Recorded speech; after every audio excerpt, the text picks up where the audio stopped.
Na Hora da Estrela, quando se faz os personagens que vão cruzando, eles são quase caricaturas daqueles personagens. E o que é curioso nesse trabalho, o que é novo, que eu sinto em geral para esse grupo de atores, é como manter esse distanciamento sem cair nesse lugar caricatural ou sem se envolver profundamente, afetivamente, dramaticamente com essa ação, com esse ato. Principalmente quando a gente está falando da tragédia, né? Daquilo que numa primeira leitura já toca todo mundo, já mobiliza todo mundo, a gente já se envolve, já existe, eu senti no elenco que já existia um ímpeto de me comover com aquilo. E como manter a relevância da palavra, do ato, mas sem que esse envolvimento dramático, esse envolvimento pessoal se colocasse à frente do que a coisa simplesmente é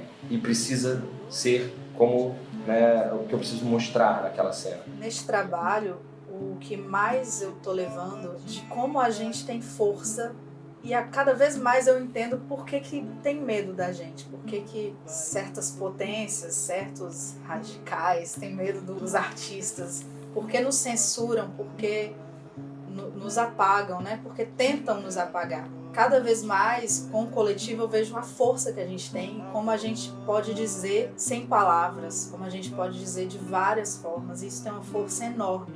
E o espetáculo vem tendo essa capacidade de, através de cada retrato, de cada unidade que se apresenta, fazer uma espécie de revelação sobre o que, para nós, né, é a tragédia hoje. Se a gente pudesse escrever sobre o que é a tragédia hoje, que elementos e que acontecimentos a gente destacaria para poder olhar? O processo todo foi muito amalgamado, assim, né? Eu acho que cada um contribuiu um pouco. Claro que todo processo que é em grupo deveria ser assim, né? De um não se sobrepor ao outro. E esse trabalho aqui foi assim. Eu cheguei com eles fazendo muitos exercícios de musicalização mesmo, ritmo, o coletivo, né? O criar junto, saber ouvir o outro. E esse foi o principal foco para mim, assim. Trocou?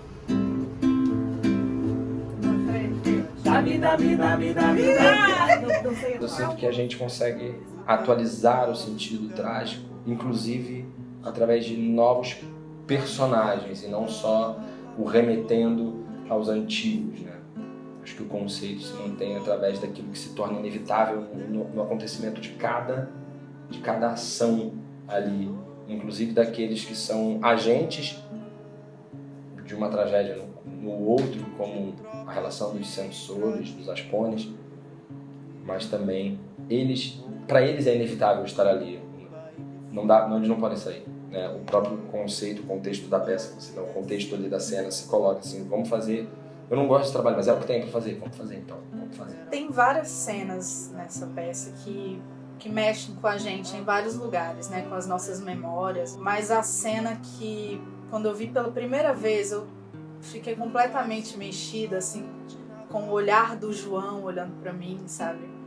Ele falando da história do menino que atearam fogo nele por ele ser gay e estar com o namorado. E de repente esse menino se transforma numa flor de fogo que precisa entrar em chama para renascer. Cada vez que eu assisti, ela mexeu num lugar diferente. E eu pude lembrar de pessoas que eu vi e eu pude olhar para mim também. Estamos todos aqui, de mãos atadas. E temos um Deus ex machina subindo em cena.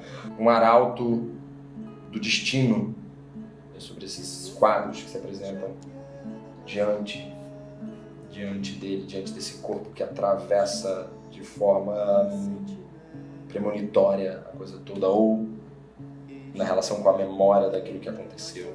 O som e a fúria, como o nome já diz, som, fúria, é um respiro em meio ao caos. De angústia que a espinha gera.